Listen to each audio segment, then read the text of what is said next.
Саламатсыздарбы? Күндүн жыйынтыгы менен бүгүн 24 көрсөтүүсү. 8 майда Баткенде чегара чырынан кыргыз жаранын үйү өрттөлдү. Аны азыр интернетте эл жанагындай эл сомдорду ачып алып, бирөөсү пенсияны беребиз деп, бирөөсү айлыгыбыз беребиз деп, өкмөт, мамлекет ошол чегарачынын өрттөнгөн үйүн куруп бербейт экен. Ошону эл өзүбүз акча чогултуп куралы деп, бирөөсү 100 сомдон, бирөөсү 1000 сомдон акча чогултуп атышат. Буга чейин атайын чегара үчүн бюджеттен акча каралган. Ошону МЧС так чыгып айтып койбойсуздарбы? Бизде мамлекет деген бар, өкмөт деген бар. Ал өрттөнгөн үйдү биз куруп беребиз өзүбүздүн эсебибизден. Бюджетте акча бар деп койбойсуздарбы? Бул үйдү куруп берүү боюнча бир топ жолу бар экен. Бияктан бюджеттен да жана ошондой эле кесиптештери жактан жана через силовой структурадан куруп берүү боюнча толук кандуу мүмкүнчүлүктөр бар экен. Мен ойлойм муну келишим тууралуу эле бутуна тургузуп, кудайбыз кайра куруп берип койгонго толук мүмкүнчүлүк бар. Ошода вице-премьер-министр айтпадыбы биз куруп беребиз деп. Демек ошону сиздер бүгүн МЧС билдирип коюңуздар. Биздин өкмөт өзгөчө кырдаалар министрлиги кечеги чегара чырында үй өрттөнгөн, чегаралаш жашаган кыргыз жаранынын үйүн биз куруп берүүгө акчабыз бар, жетет, курулушту жакында баштайбыз деп бүгүндөн калбай билдирип кылып коюңуздар. Элдин маанайы ушинтип, нааразылык ушинтип пайда болот. Ошол курулуш иштерин тезирээк баштаңыздар. Жарайт. 126.672 сом Россиядагы балдар чогулту.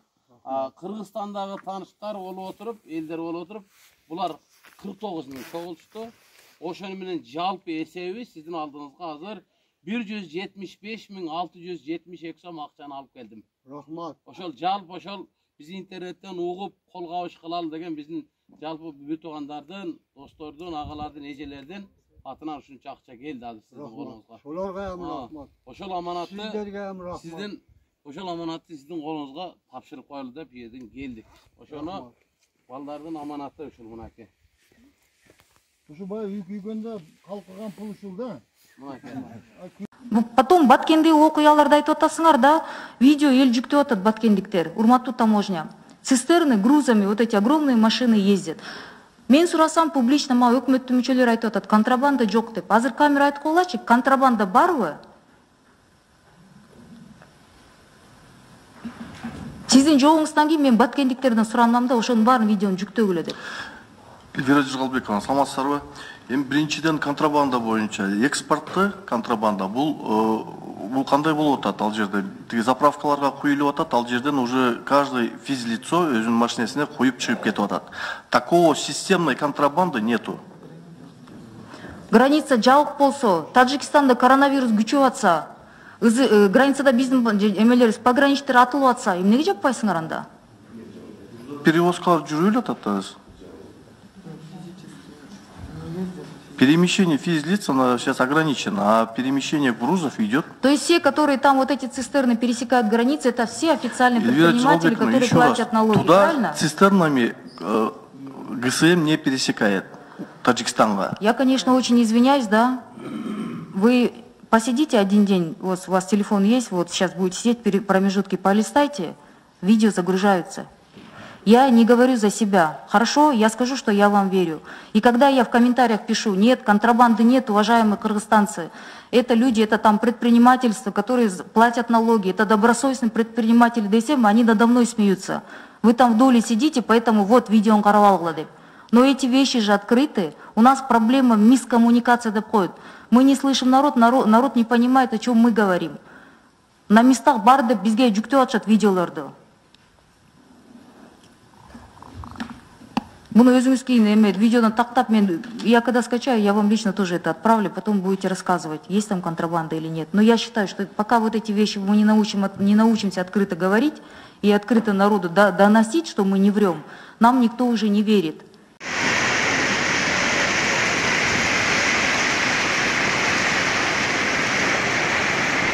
Александровка.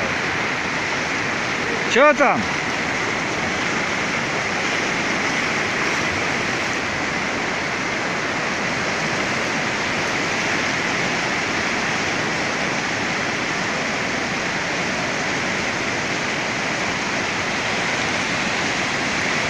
Вода прибивает и прибивает, Александровка, не все. Tamam ana.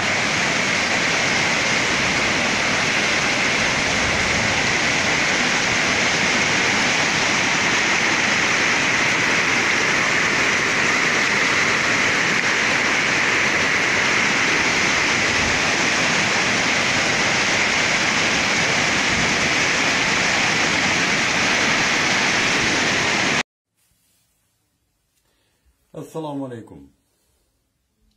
Bugün Allah nasip etse elürdün bir çıgan oğlu, birli sayasatçı, tileke karşı hazır şu başına çıkan bir sınavı var eken, oşansın tatıktı baştan ötkörüp yatkan bizim dağın bir şu eldin oğlu olgan Sadır Japarov jönündө bir-iki oz söz aytqım keldi.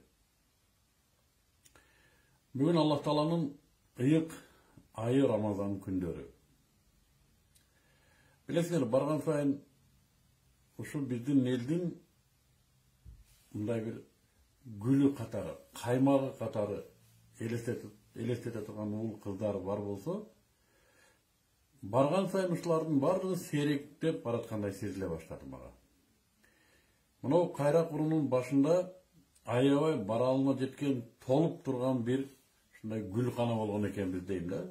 Şu саясий талаатанда биз жаш элек şu телевизиондук журналистикага алып урушуп кирип ошонун ичинде айланып ошол жерде буркан шаркан түшүп жүргөн кезде дайым биздин студиябызга жаңы жүздөр келерди. Şu bir жаңы адамдар, ар биринин албуттаган энергиясы бар, ар биринин сүйлөй турган сөзү бар, биринен бири талашкан, биринен бири. Кийинчерээк бул нерсе Акаевдин доорунда аябай күчүнө кирди.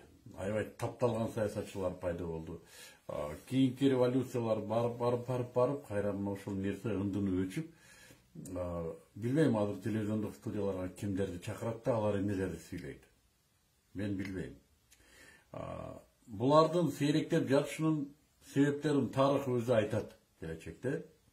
Кимдир бирөөлөрү чындап бузулуп, мурдагы позициясынан кайтып, кыйыр жолдор менен жашоосун жеңилдетип, же иши кылып бир азгырылган болсо, тилекке каршы мындайлар аябай көп болсо керек. Кээ бирлери мына ушул буркан шаркан ичинде аларга да эпкин тийип, алар да кээ бирлери адилетсиздик менен, балким түшүнбөстүк менен, балким тагдырдын жазмышыбы, алар да мына ушул гүлканада жоктой сезиле баштады. Ошолордун бири Садыр Жапаров деп эсептейм. Чындап эле. Башкалар кандай ойлойт билбейм. Барган сайын мына ушул саясатыбыздагы ушул ажарын чыгарып турган жигиттердин, кыздардын же үнү чыкпай аткандыгы, же өздөрүнүн жок болуп бараткандыгы, же булганып калып сүйлөй албай аткандыгы, же оозуна бир нерсе келип тосуп калгандыгы, же колу буту тушалгандыгы себептерин тарых айтат, бирок факт что бүгүн бизде мына ушул жигиттер, кыздар аз. Садыр Жапаров жеке инсан катары мага өтө кызык. Ал жигит жөнүндө мен бир-эки жолу саламдашканым болбосо, башка тааныштыгым деле жок. Бирок саясий майданда кылып аткан иштери, буга чейинки жүргүзгөн муну чыны кыргыздык мүнөзү аябай мен өзүнө мындай бир тартчу да, кыргыз мүнөз жигит. Айкөндүгү бар, кечиримдүүлүгү бар, тайманбастыгы бар, мынушундай өзүнүн баса алган оор басырыктуулугу бар, тегерегинин бардыгы да, мен ушул жигиттин тегерегинде мындай байкап көрдүк да, бир учурлар болду. Тегерегинде да мындай алдым жуттум же болбосо мындай жеңил желпилер жоктой да. Жок десек болот. Анын үстүнө бул жигиттин акыркы учурдагы ушу башына күн түшкөн абалдагы өзүн кармап отургандыгы аябай бизге ушундай бир сабак берди да. Адилетсиздик, албетте жан кейиткен адилетсиздик жана ошол учурда марттык. Бул оңой нерсе эмес. Адилетсиздикте марттыкты көрсөтүү оңой эмес. Бир сөз менен айтканда, Садыр Жапаров саясатта орду бар жигиттердин бири. Эгерде кылмыш кылган болсо, жазасын алып аткандыгы балким туурадыр. Эгер кылмыш кылбай, адилетсиздиктен, зордук менен ошол жерде камалып отурган болсо, мунун да ажыр сыйлыгы бар. Балким бул Садыке үчүн акыретине да, бул жашоосуна да аябай зор пайдасы тиер. Мен тиет деп да ишенем буга. Эч нерсе жөн жайынан болбойт бул жашоодо.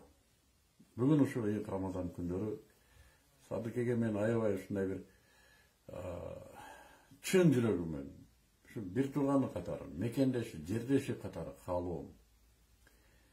Кырдаал дайым бир сен сүйлөйт, мен ушуну айтам.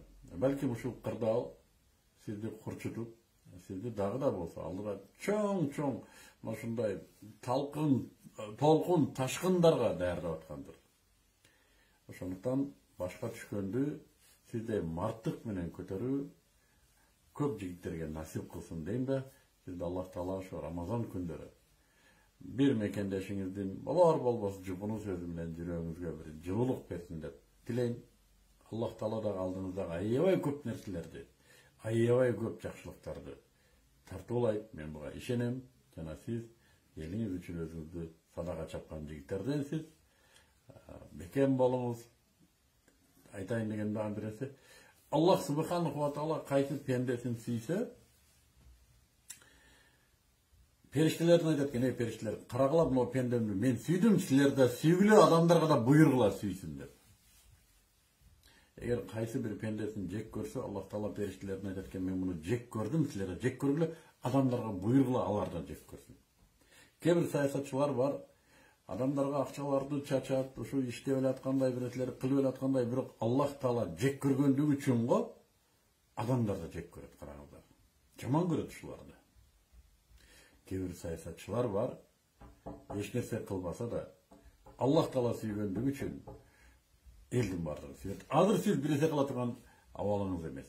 Ошого карабай, мен ушу социалдык желеден деги эле адамдардын сөздөрүнөн байкайм, сизге болгон аябай зор бир мухаббат бар. Bunu biz kutuktoo menen, suktануу менен белгилейбиз. Жана Аллах Таала сизди Аллахтын сүйүүсүнөн, элиңиздин сүйүүсүнөн кур койбосун. Үй бүлөңүзгө тынчтык берсин.